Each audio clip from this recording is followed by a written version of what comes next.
These are 5 things I wish I knew when I was saving for a deposit as a first home buyer if I had to do it all over again as a mortgage broker with 15 years of experience.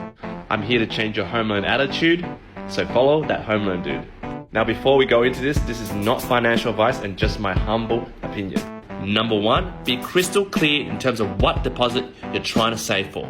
Now let me set the premise of what the income level is before I give you these examples. 15 years ago, I was a bank teller and earning around $45,000. And while I was sucking D's to get up the corporate ladder, before I started to run my own business and become self-employed, there wasn't a lot of after-tax cash to play with. Now, what I mean by number 1, crystal clear in terms of the deposit, I was aiming for properties under $650,000. Because when you're in New South Wales, anything under $650,000 for a unit, you don't need to pay stamp duty.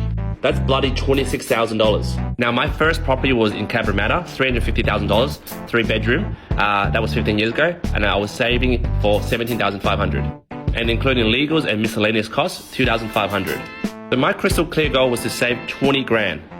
Number 2, get your last 6 months bank statements, print them out, and categorize what are you spending your money on.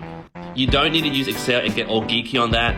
Just a piece of paper, just categorizing what you spend for food, what you spend going out, etc, etc. Now back then on $45,000, my monthly net cash flow after tax would be $3,252, roughly. Upon looking at my 6 months previous historical data, I was spending about $1,500 per month. So I had left $1,752 per month. Back then I had zero saving because I was pretty bad with my money. So to save $20,000, it would take me 11.5 months. Now that was 15 years ago without all this inflation bullshit and things were cheaper and I was living at home. But I knew I could save more because I was like clubbing every weekend, trying to chase chicks. So the third thing I would do was sacrifice. Look at how fast you want to speed up your saving. I wasn't happy with 11.5 months. I wanted to get there in 6 months. So that meant I had to, cut down on clubbing, buy alcohol at the clubs, maybe get drunk before going to the clubs, or maybe pick up something that doesn't cost you money and gives you recreational value, like picking up a guitar. Now, I obviously failed in achieving that $20,000 of savings. And one of those key factors was number 4, having an accountability partner. Guys, remember, you as a character, as a person, you are the sum total of the 5 friends that are closest around you. My closest 5 friends were into coupling, betting, modifying cars. Now, back then I didn't know better, so I didn't get rid of those friends. And it took me a very long time to save that $20,000 to get my first property. And guys, number 5, this is the most crucial part, is to recognize your saboteur range. Believe it or not, you are unconsciously sabotaging your first home purchase.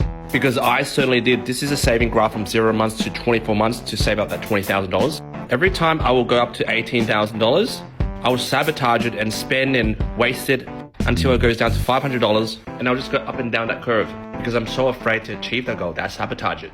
And so,